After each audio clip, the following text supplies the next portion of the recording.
আমাদের দুরুদখানি তাদের কবরে হাজার হাজার কোটি কোটি গুণ বড় করে পৌঁছায় দেন আল্লাহ।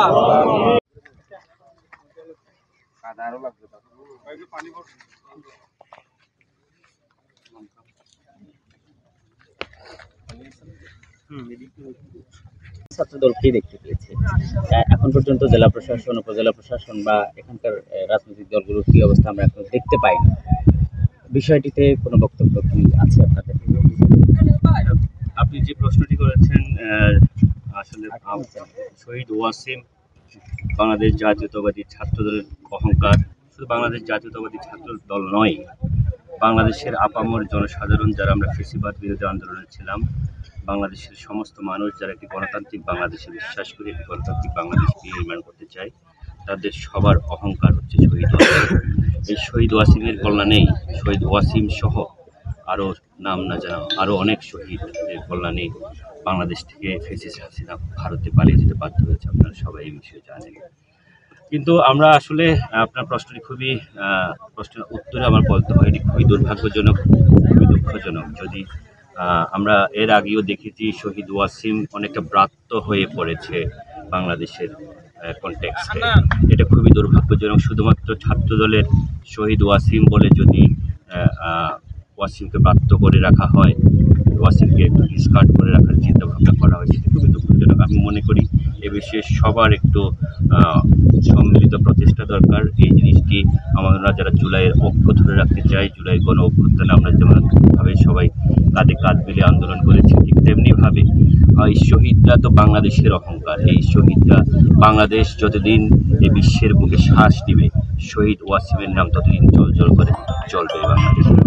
শহীদ ওয়াসিমকে কোনোভাবে আজকের দিনে শুধুমাত্র ছাত্রদল ছাড়া অন্য কেউ যদি স্মরণ না করে থাকে, জেলা প্রশাসন স্মরণ না করে থাকে, আমি তাদেরকে বলবো এটি তাদের ব্যর্থতা। এ বিষয়ে তাদের আরও সচেষ্ট ভূমিকা পালন করা উচিত। ধন্যবাদ। আমি যদি ছাত্র দলের পরিচয় দিয়ে বলতে হবে শহীদ হতে পারে, আমার আত্মাই শান্তি হবে। এক কথা বলতে আমি তোমার ওনার আপনাকে বললাম না, আমি ওনাকে আমার একটা বড় ছেলে আছে, আমি ওনাকে সব মাথা না কথাই বলতে পারি না, মানে কি রাখতে চলবে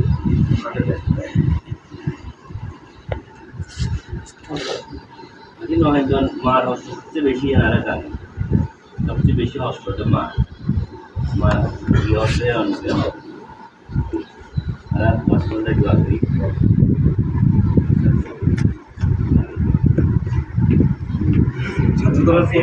কি বাকি সারা জীবন ওয়াসিম বাংলাদেশ যতদিন তাই মনে রাখা করেছে। এই বাংলাদেশ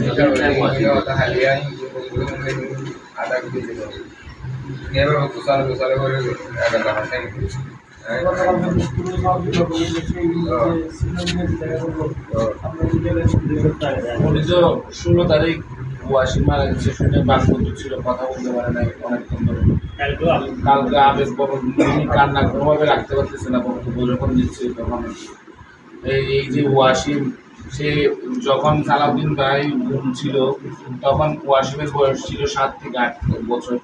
তো তার ইচ্ছা ছিল সালাউদ্দিন ভাইকে দেখার জন্য। যখন বুদ্ধি হয়েছে 14-15 বছর হয়েছে, তারপর পাসপোর্ট করে সে সালাউদ্দিন ভাইকে দেখার জন্য পাসপোর্ট করেছে, সালাউদ্দিন ভাইকে দেখতে গিয়েছে।